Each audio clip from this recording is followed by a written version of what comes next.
আমরা চাচ্ছিলাম আলিফের একটা ঘটনা শুনতে, এবং এবার হ্যাঁ, তো এখন আমরা সেই ঘটনাটা শুনবো। আমরা চলে যাই ঘটনায় এবং আলিফ নেক্সট স্টোরিটা বলছে।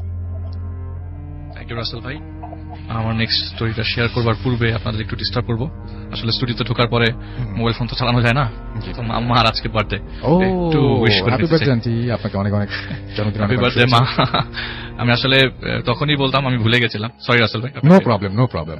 আসলে অনেক অনেক শুভকামনা আপনার জন্য, নতুন বছর আপনার জন্য অনেক সুন্দর যাক, আশা করবো যে ভালো যাবে প্রতিটা দিন। থ্যাংক ইউ রাসেল ভাই। তো যে ঘটনাটা শেয়ার করবো এটা একটি যমজ বোনের ঘটনা, অনেকদিন আগের ঘটনা রাসেল ভাই। আচ্ছা, ওনারা যখন ক্লাস 8-এ পড়তেন তখনকার ঘটনা। পরিবারে বাবা মা সহ 2 ভাই ছিলেন আর কি, তারা ক্যাডেটে পড়তেন। তারা ক্লাস 8-এ পড়তো তখন, 1983 সালের ঘটনা। বাবা টিএনটিতে চাকরি করতো। তো যখন করতো, অ্যাকচুয়ালি আমার নানাকেও তিনি ছিলেন, তার বাবা ছিলেন আর কি। এতটাই মানে উনি ঘনিষ্ঠ ছিলেন। হ্যাঁ, মানে উনি এতটাই রিনাউন। আচ্ছা আচ্ছা, টিএনটি। তো 83 সালের সেই ঘটনাতে চলে যাই। তো তারা তো কোয়ার্টার পায় গভর্নমেন্টের, সেই গভর্নমেন্টের কোয়ার্টার আবার 2 তলা।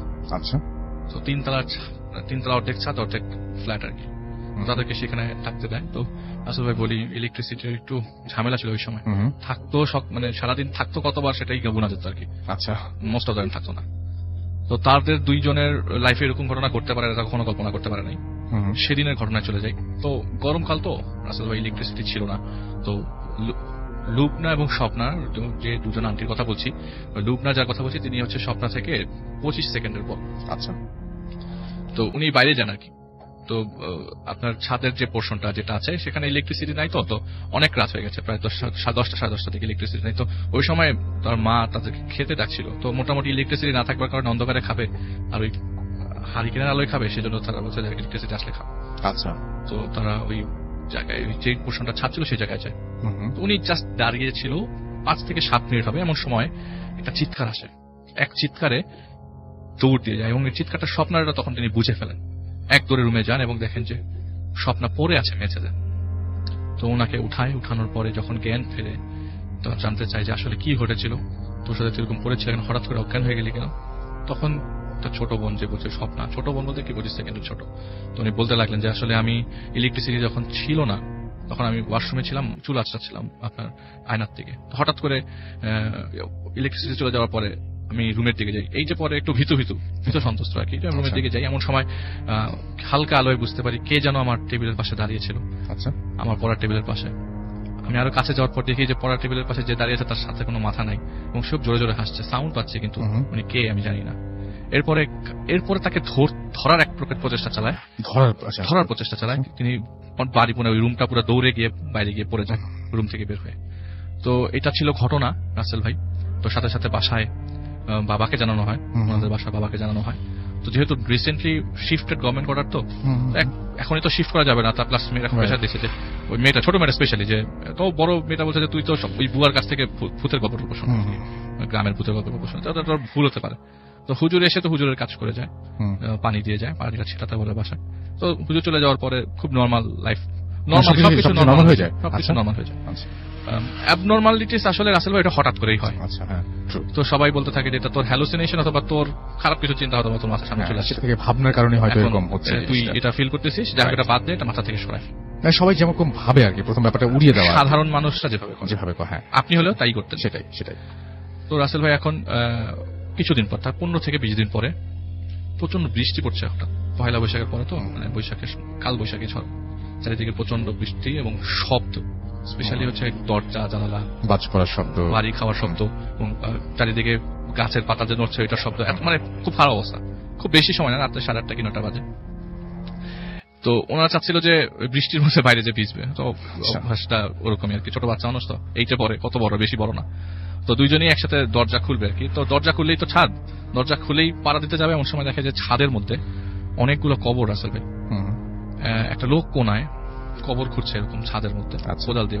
ওনাদের কথা হচ্ছে কি দেখলাম এটা, আসলে কোদাল দিয়ে মাটি খুঁড়ছে নাকি কবর খুঁড়ছে নাকি মানে কি বাড়ি দিচ্ছে কি, আমি হঠাৎ করে ছাদের মধ্যে এরকম একটা অবয়ব দেখতে পাই তারা। আচ্ছা, তো দৌড়ে তার বাবার কাছে যায়, বাবা মাকে দুইজনকেই ডেকে নিয়ে আসে, টেনে নিয়ে আসে, ওয়ান কাট অফ টেনে হেঁচড়ে নিয়ে আসে দুইজনে। এবার কিন্তু আসলে একজন দেখে নাই, দুইজন একসাথে দেখেন। তো তো বাবা মা বলে কোথায় কি কোথায়, আমি তো সবকিছু নর্মাল, কোনো কিছু দেখতে পাচ্ছে না।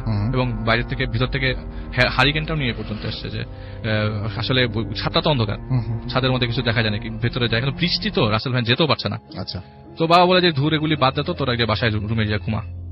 তো তাদের মধ্যে আবার যে মানে মনের মধ্যে জেগে উঠেছে কি দেখলাম আসলে, আবার যাই দেখি। তো এই ভীত অসন্তুষ্ট অবস্থায়, এত ভয় পাওয়া অবস্থায় তারা এত সাহস করে, এতটুকু ভয় পেয়ে এত সাহস করে দরজাটা আবার ফাঁক করে দেখে যে কি হচ্ছে সেখানে।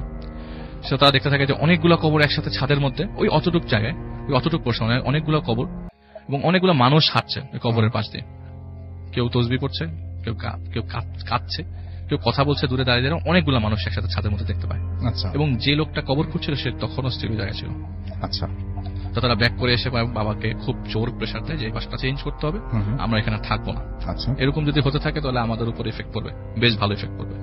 তো বাবা বলে যে আমি তো রিসেন্টলি চেঞ্জ করে আসছি গভর্নমেন্ট কোয়ার্টারে, আমি যেতে পারবো না আসলে এখনই, তো একটা ব্যবস্থা করি। তো বলে যে না, তুমি যদি না যাও তাহলে আমরা অন্য জায়গায় থাকি, অন্য বাসায় থাকি। তো বাবা অনেক জোরাজুরি করে ওদেরকে রাখার ব্যবস্থা করে, যে না কিছুদিন দেখি, সময়ও তো লাগে বাসা খুঁজতে। তো তার বাবা তাদেরকে প্রেশার দেয়। এর মধ্যে প্রায় 5 থেকে 7 দিন পরে ঘটনা, তাদের এক মামি মারা যায়। আচ্ছা, তো মামি মারা যায়, তো মামির কবর হয়েছে নানার বাড়িতে। তো নানার বাড়ি মানিকগঞ্জে। সেই নানার বাড়িতে কবর দেওয়ার পর ওই কবর যখন দিচ্ছিল, তারা আবার একদম ঘরের সাথেই যে বাড়ি তার সাথেই কবরস্থান, পারিবারিক গোরস্থান, খুব বেশি গোরস্থান না, 12 থেকে 14টা কবর আছে। আচ্ছা, তো তারা দূর থেকে দেখে যে কবরস্থ করছে, অনেক মানুষ তো ভিড়, তো তারা দূরে, কবরস্থানের ভিতরে তো মহিলাদের মেয়েদের অ্যালাউড না, ওরা দূরে ছিল আর কি মেয়ে দুটা। তো বাসায় আসে প্রায় 10, ওই মারা যাওয়ার সব কুলখানি শেষ করে বাসায় আসে যখন 13 দিন পর, হঠাৎ করে আবারও তারা ছাদে যাবে, এমন সময় দরজা খুলে ছাদে পাড়া দিতেই দেখে যে ঠিক একই রকম যে কবরস্থানটা তারা পারিবারিক গোরস্থান দেখে এসছে নানার বাড়িতে, ঠিক একই রকম গোরস্থান ওই তাদের ছাদের উপরে, একই রকম সেই কয়টা কবর। এটা হতে পারে তাদের হ্যালুসিনেশন, হতে পারে তাদের রং ধারণা, হতে পারে তাদের ভুল ধারণা, কিন্তু দুজন একসাথেই দেখার কথা না। হলে একজন দেখবে যে আগে এফেক্টেড হয়েছিল, সে প্রথমে অজ্ঞান হয়ে গেছিল, সে দেখতে পারতো, কিন্তু দুজন একসাথেই দেখে। এরপর থেকে একদম জোর করে তার বাসাটা চেঞ্জ করে ফেলে, এবং যে হুজুরটা এসেছিল সেও বলে যে এখানে একটা খারাপ নজর আছে, আপনারা বাসাটা চেঞ্জ করে ফেলে আপনাদের জন্য ভালো হবে। বাসাটা চেঞ্জ করে ফেলে, কিন্তু ওই ইফেক্টটা অনেকদিন রয়ে যায় তাদের দুই বোনের মধ্যে। এতে তাদের পড়াশোনার দিকেও ভালো প্রেশার পড়ে, ভালো ইফেক্ট পড়ে। তো রাসেল ভাই এইটাই ঘটনা ছিল যে তারা ওই বাড়িতে এই কয়েকদিন, প্রায় 1.5 মাস যে কয়েকদিন ছিল, সেই কয়েকদিনই 1.5 মাস খুব ভয় ছিল, এবং এই কন্ডিশনগুলো তাদের সাথে কয়েকবার ঘটে যায় ওই বাসাতে। একটু পরে আমরা চলে যাবো ফেসবুকের কমেন্টে, তার আগে বাবু ভাইয়ের কাছ থেকে আমি একটা ঘটনা শুনে আসবো, এবং আজকের এপিসোড একটা বড় ঘটনা দিয়ে শুরু করতে চাই। সো আমরা একটা ঘটনা শুনে আসি।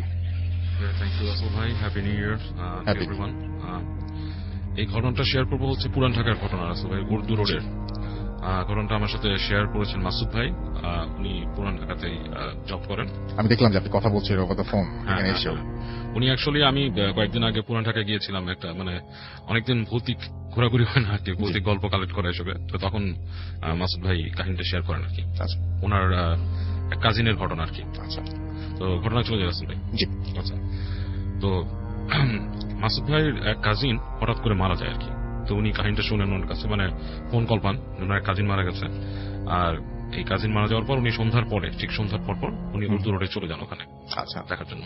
তো ওনার সাথে একটা বন্ধুকে নিয়ে উনি যান। তো যে যখন ওই বাসাটার সামনে থামেন, বাসাটাকে কেমন জানি প্রথমেই কেমন নীরব একটা ভাব লাগছিল আর কি ওনার কাছে। পুরো বাড়িটাই মনে হচ্ছে যে একটা থমথমে ভাব বিরাজ করছে আর কি। তো বাসার নিচে মোটরসাইকেল রেখে উনি ওনার ফ্রেন্ডকে নিয়ে বাসা ঢুকে আর কি, 3 তলা বাড়ি। তো যখন সিঁড়িতে উঠছে ওই সময়টাই ওনার শরীরটাতে মনে হচ্ছে একটা ঝিম করে একটা, মনে হয় কিছু একটা, মানে লাইক আমাদের যেমন অনেক সময় দেখা যায় গুজবাম্প হয় রাসেল ভাই, কাইন্ড অফ লাইক দ্যাট, এরকম একটা ভাব হয়, এবং পুরো শরীরটা ওনার ঝিম করে ওঠে এবং ভারী হয়ে যায়। তো উনি সিঁড়িতে উঠছে, ওনার কাছে মনে হচ্ছে যে বিশাল ক্লান্ত, উনি মানে ঘুমিয়ে পড়বেন এরকম একটা ব্যাপার। আচ্ছা, এরকম করে উপরে উঠছেন উনি, আর সাথে তার বন্ধু। উনি ওনার বন্ধুকে জিজ্ঞেস করেন যে তোর কি কোনো ইফেক্ট হচ্ছে, মানে আমার খুব খারাপ লাগতেছে কেন জানি। তো বন্ধুটা বলে না, আমার তেমন কিছু লাগতেছে না। যাই হোক, তো উনি নিজেকে মনে করেন যে উনি হয়তো টায়ার্ড বা কিছু একটা, বা ওনার কোনো কারণে খারাপ লাগছে। তো উনি বাসায় উঠে যান। উঠে যেয়ে দেখেন যে যথারীতি মানুষ মারা গেলে বাসায় যেমন হয়, মানুষ কাঁদছে, এবং ওনার সে কাজিনটাকে মানে শুয়ে রাখা একটা ইসের উপর, খাটিয়ার উপরে। তো উনি এক সময় দেখছেন যে অনেকেই কাঁদছেন আর কি এর মধ্যে। আজকে ম্যাক্সিমাম ঘটনা পরামর্শের ঘটনা। হ্যাঁ, এটা কোইন্সিডেন্ট আসলে, এটা কিন্তু ভালো লাগছে জন্যই। হ্যাঁ, তো উনি দেখছেন যে ওনার ফুপুরা কাঁদছে, তার মধ্যে একজন বলছে যে বিলাপ করে যে ও একা থাকতে চাইতো না, ওর বলতে ওর ভয় লাগতেছে এরকম। উনি কথাগুলো ওনার কানে যায়, বাট উনি জিনিসটাকে আসলে তখন একটা খুব একটা আমলে নেন না। তো উনি মানে ওই লাশটা দেখতে চান আর কি। তো লাশটা দেখতে চান, তো লাশের মুখের উপর থেকে আপনার কাপড়টা নামায় গলা পর্যন্ত আর কি, যতটুকু দেখায়। তো উনি খেয়াল করে হঠাৎ করে একটু ওনার কাছে জিনিসটা অড লাগে বা একটু ডিফারেন্ট লাগে যে পুরো লাশের মুখটা নীল রং, মানে নীলচে বর্ণ ধারণ করছে। যদিও উনি শুনছে যে আপনার এই মৃত্যুটা হচ্ছে স্ট্রোক করে, হ্যাঁ স্ট্রোক করে মারা গেছে। তো এরকম হওয়ার কথা না, এটা সাধারণত দেখা যাচ্ছে যে কোনো বিষের প্রভাবে বা এরকম কিছু একটা তো হয়, things like that, but looks odd আর কি। নীলচে বর্ণ এবং ঠোঁটটা কালচে, এবং ওনার কাজিন নাকি সিগারেটও খেত না, বয়সও তেমন বেশি না। যাই হোক, তো উনি দেখে একটা মনে ধাক্কার মতো খায়। এই অবস্থায় উনি দেখে আবার ফিরে আসতে থাকে, ওনার মাথার মধ্যে ওরকম জিনিসটা ঘুরছে এবং বেশ ওনার শরীরটা ভারী হয়ে গেছে আর কি। তো উনি নিচে চলে আসে, এসে যখন ওনার বাইকটা স্টার্ট দিতে যায় দেখে যে বাইকে মানে আপনার কোনো নেই, পাওয়ার নেই, মানে এমনকি চাবি ঠোকানোর পরে বাইকের মানে আপনার এই ড্যাশবোর্ডে লাইট জ্বলতেছে না, সবকিছু মানে পুরোপুরি এটা ডেড। তো উনি একটু আগে চালা আসছি, বাইকটা ওয়েল মেইনটেইন বাইক, সবসময় উনি এটা মেইনটেইন অবস্থা রাখে, এরকম করে পুরো মানে ইলেকট্রিক্যালি শাটডাউন সাধারণত করে না বাইক, হ্যাঁ। তো দেখে পুরো ইলেকট্রিক্যালি শাটডাউন এবং বাইকটা বেশ মানে হয়ে গেছে, মানে কোনো শব্দই করছে না। আচ্ছা, তো উনি এই অবস্থায় ওনার বাইকটাকে ঠেলে নিয়ে আসতে থাকে। তো আস্তে আস্তে ওই যে গলিটাতে মানে ঘটনা ঘটছে সেটা থেকে যখন বের হয়ে আসে বাইকটা নিয়ে ঠেলে এসে, তো উনি কি মনে করে ওনার খুব ক্লান্ত লাগতে থাকে, এই অবস্থায় উনি বাইকটা স্টার্ট দেয়। আচ্ছা, আরেকবার করে তাকে সাথে সাথে মানে বাইকটার মানে চাবি ঘোরানোর সাথে সাথে লাইটটা জ্বলে উঠছে এবং বাইকটা স্টার্ট হয়। আচ্ছা, তো জিনিসটা ওনার কাছে খুব মানে খারাপ লাগে। এবং ওই দিন রাতে যখন বাসায় ফিরে আসে তখনও তার এরকমই খারাপ লাগতে থাকে, মানে শরীরটা ভার হয়ে আছে, কেমন ডিফারেন্ট, এবং কিছু দুঃস্বপ্নের মতো দেখে রাতে ঘুমের মধ্যে। তো পরদিন, ওই দিন আর জানাজা হয়নি রাসেল ভাই, পরের দিন ওই ইসের জানাজা হবে। তো উনি ওই বাসায় ফেরত যায় আর কি। আচ্ছা, বাসায় ফেরত যায় এবং যে ওনার আরেক কাজিনের সাথে জানাজা পড়ার পর ওনার এক কাজিন বলতেছে যে ওই অমুক ভাই আর কি, যার নামটা গোপন রাখতে বলছে উনি, যে উনি আমাকে বলতেছিল আমি যদি ওনাকে ছেড়ে না যেতাম তাহলে আজকে হয়তো উনি মানে ওনার এরকম হতো না, হ্যাঁ এরকম কিছু একটা বলতেছে। আচ্ছা, তো মাসুদ ভাই খুব কিউরিয়াস হয়ে তাকে জিজ্ঞেস করে যে কি ছেড়ে যেত না, মানে বুঝলাম না। তখন বলে যে আসলে ঘটনাটা কি, যে ওনার ফ্যামিলি তো একসাথে থাকতো, ওয়াইফ এবং বাচ্চা, এবং তারা দেশের বাড়ি গেছিল, উনি খুব ভয় পেতে একলা। তো এই কারণে আমি ওনার সাথে ওই দিন রাতে ছিলাম, আচ্ছা, দিন মারা যায় তার আগের দিন রাতে। তো রাতে আমরা ঘুমায় আসি, একটা পর্যায়ে মানে লাইক ভোর রাতের দিকে আমি আর কি একটু বাথরুমে যাব, তাই আমি মানে একই রুমে ছিল বিছানা, আচ্ছা, আমি চাদরটা ফুলে উঠতে গেছি বিছানা থেকে, কাজে আমার বুক সমান নামাইছি চাদরটা। এই সময় আমি তাকায় দেখি যে বিছানার মধ্যে ওই যে ভাই যিনি মারা গেছেন উনি শুয়ে আছেন সমান হয়ে, এবং ওনারই আরেকটা ভার্সন কপি ওই বিছানার মধ্যে বসে আছে, বসে যে উঠছে তার দিকে তাকায় হাসতেছে, মিটিমিটি মানে একটা হাসি ছোটের মধ্যে। এটা দেখে নাকি সে খুব ভয় পেয়ে যায়, কল্পনা করলে তো ভয় লাগে, হ্যাঁ। এবং এটা দেখে ওই যিনি শুয়েছিলেন সে খুব ভয় পেয়ে যায়, এবং সে করে কি সাথে সাথে চাদরটা আবার গায়ের মধ্যে টেনে নিয়ে মানে তাড়াতাড়ি শুয়ে পড়ে, মানে আর ওঠে না। তো ঠিক উনি ওইভাবে শুয়ে থাকে, কখন ঘুমায় যায় ঠিক নেই। এখন সকালবেলা উনি তাড়াতাড়ি উঠে যিনি মারা গেছেন তাকে কোনো মতে ধাক্কা দিয়ে বলে কি যে আমি গেলাম বাসায়, বলে চলে যায়। এবং ওই দিনই নাকি এই ঘটনাটা পরে শোনে বিকালের দিকে যে মারা গেছে। আচ্ছা, এবং ওই লাশটা যখন নিয়ে গেছে হাসপাতালে, তারা তো পরে ডিসকভার করে যেখানে উনি মারা গেছে, হাসপাতাল যখন নিয়ে যায় হাসপাতালরা বলে যে এখন মরেনি, মারা গেছে অনেকক্ষণ আগে। আচ্ছা, ঠিক আছে। তো পরে উনি নাকি ওনার চাচার কাছে জিজ্ঞেস করে যে মানে আপনারা এই বাসাটা নতুন উঠলেন, উনি এরকম ঘটনা। তো বলে আর এই বাসায় ওঠার পর থেকে আমাদের যত সমস্যা শুরু হয়েছে, এই বাসায় আগে যার থেকে কিনছি তার বাড়ির মালিকের মেয়ে এখানে গলায় দড়িতে মারা গেছিল, এবং মানে এমনি দুনিয়ার সমস্যা হতো, এখন মানে তার ছেলেটা মারা গেল আর কি। আচ্ছা, এটাই ছিল রাসেল ভাই একটা কথা। ওকে,